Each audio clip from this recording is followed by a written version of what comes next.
15th at 9 a.m. from Woody Gap here in the Chattahoochee National Forest in northern Georgia. It's about 40 degrees up here. The wind's blowing pretty hard, about 20-25 miles an hour from the north. And it's going to be an interesting hike today. I'm going to try to make about 10 miles to Neels Gap.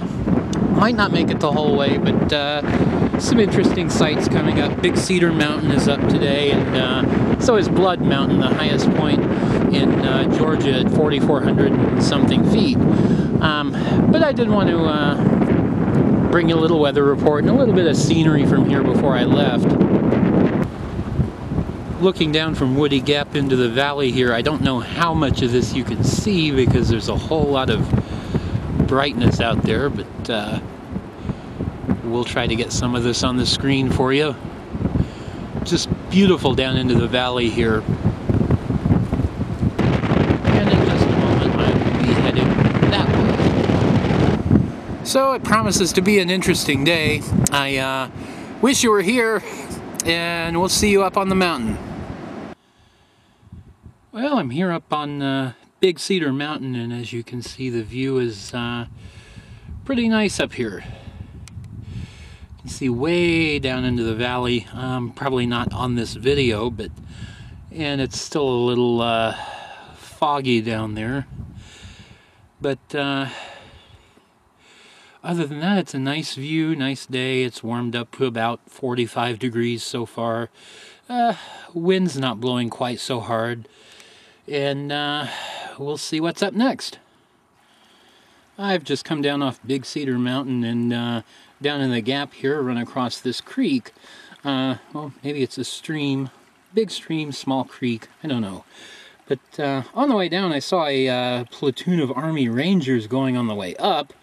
They had humongous backpacks and waist packs and carrying several liters of water with them. So nearby is Camp Frank D. Merrill, where the Army does mountain training for its soldiers. So I was expecting to see some of them. I didn't get a chance to get any of them on pictures or video, but maybe I will later, maybe not.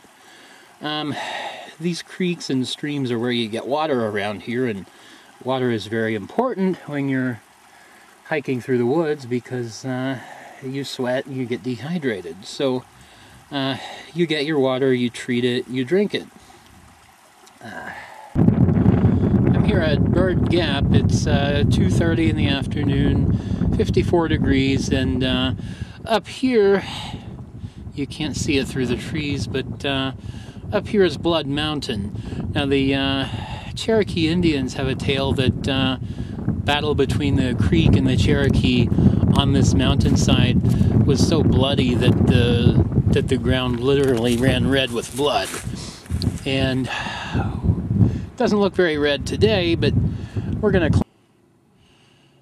and here we are on the summit of Blood Mountain, where there's a nice stone shelter that was built back in 1934 and has been the subject of vandalism recently, so the door and the windows are standing open. I'm going to show you one of my favorite views from the summit here.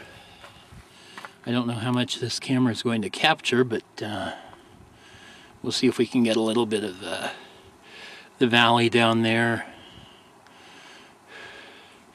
The mountains off in the distance.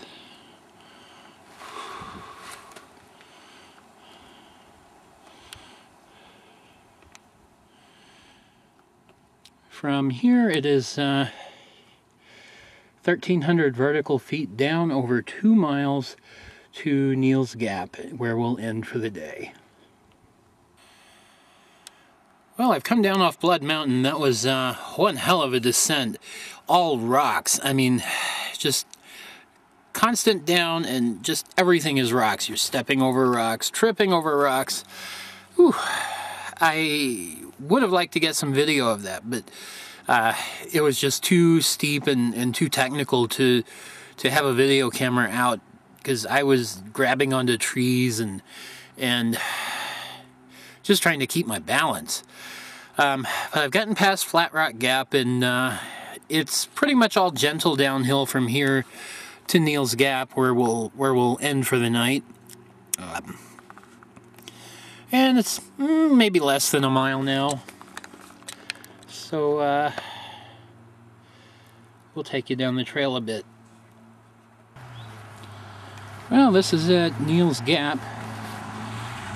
Across the street is where we're going. There are two buildings there. On the right is the Mountain Crossings outfitter. While on the left is the Appalachian hostel. The Appalachian Trail passes between them. And I should be staying here tonight, so I will say good night.